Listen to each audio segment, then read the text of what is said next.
Doctor Sarvepalli Radhakrishnan बहुत ही असाधारण इंसान थे। उनका जन्म 5 सितंबर 1888 में तिरुत्तानी, भारत के एक साधारण परिवार में हुआ था। छोटी उम्र से ही वह बहुत ज्यादा होशियार और सीखने के लिए उत्सुक थे। उन्होंने पढ़ाई में बहुत अच्छा प्रदर्शन किया और आगे चलकर एक प्रसिद्ध दार्शनिक और विद्वान बने। वह शिक्षा की शक्ति में बहुत विश्वास रखते थे। यही विश्वास था जिसने उनके जीवन को आकार दिया और भारत और दुनिया पर एक अमिट छाप छोड़ी। डॉक्टर राधाकृष्णन की ज्ञान की प्यास उन्हें दूर दूर तक ले गई। उन्होंने दुनिया भर की यात्रा की, अपनी बुद्धिमत्ता और विचारों को सबके साथ बांटा। उन्होंने प्रतिष्ठित विश्वविद्यालयों में पढ़ाया। दर्शन और धर्म की अपनी गहरी समझ से अनगिनत छात्रों को प्रेरित किया। लेकिन इन सब के बावजूद वह अपने मूल्यों से जुड़े रहे, हमेशा विनम्रता और सेवा के महत्व को याद रखा। डॉक्टर राधाकृष्णन का जीवन शिक्षा की परिवर्तनकारी शक्ति का प्रमाण था। उनका मानना था कि सच्ची शिक्षा किताबों और कक्षाओं से आगे जाती है। उनके लिए यह मन, शरीर और आत्मा का पोषण करने के बारे में था। उन्होंने एक ऐसी शिक्षा प्रणाली की कल्पना की जो आलोचनात्मक सोच, सहानुभूति और सामाजिक न्याय के प्रति प्रतिबद्धता को बढ़ावा दे। शिक्षा के प्रति डॉक्टर राधाकृष्णन की प्रतिबद्धता वाकई असाधारण थी। उनका मानना था कि युवा दिमागों को आकार देने में शिक्षकों की महत्वपूर्ण भूमिका होती है।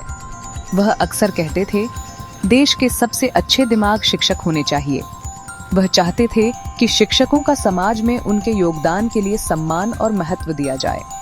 1954 में डॉक्टर राधाकृष्णन के छात्रों का एक समूह उनके पास एक अनोखे अनुरोध के साथ आया। वे शिक्षकों के सम्मान के लिए उनके जन्मदिन को एक विशेष दिन के रूप में मनाना चाहते थे। डॉक्टर राधाकृष्णन एक विनम्र व्यक्ति होने के नाते उन्होंने सुझाव दिया कि उन्हें मनाने के बजाय इस दिन सभी शिक्षकों को मनाया जाना चाहिए। और इसी तरह उनका जन्मदिन 5 सितंबर भारत में शिक्षक दिवस के रूप में मनाया जाने लगा। शिक्षा के बारे में डॉक्टर राधाकृष्णन का दृष्टिकोण कक्षा की सीमाओं से परे था। वह संवाद और अंतर सांस्कृतिक समझ की शक्ति में विश्वास करते थे। उन्होंने अलग अलग पृष्ठभूमि के विद्वानों के साथ बातचीत की, बौद्धिक जिज्ञासा और सहयोग की भावना को बढ़ावा दिया। उन्होंने शिक्षा को दुनिया में मतभेदों को दूर करने और शांति और सद्भाव को बढ़ावा देने के साधन के रूप में देखा। शिक्षा में उनका योगदान शिक्षकों और छात्रों की पीढ़ियों को प्रेरित करता रहता है।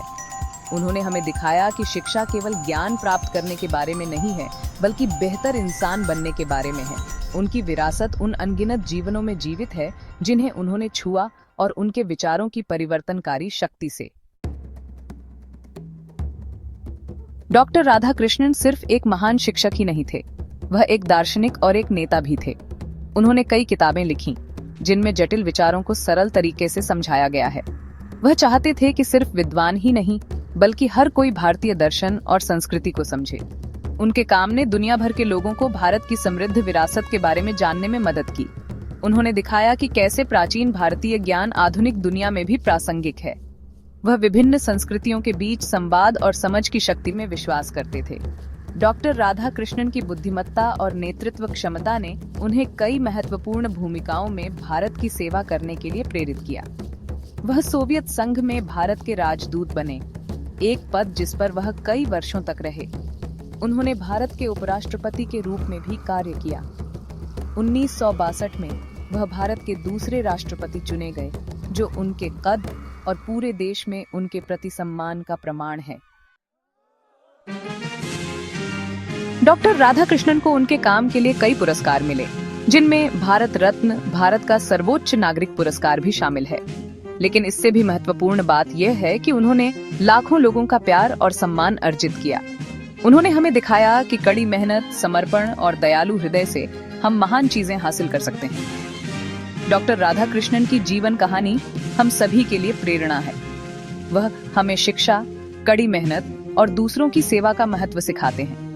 वह हमें जीवन भर सीखने वाले बनने, अपनी संस्कृति को अपनाने और दुनिया में सकारात्मक बदलाव लाने का प्रयास करने के लिए प्रेरित करते हैं। आइए हम उनकी शिक्षाओं को याद रखें और उन मूल्यों पर चलने का प्रयास करें जिन्हें उन्होंने संजोया।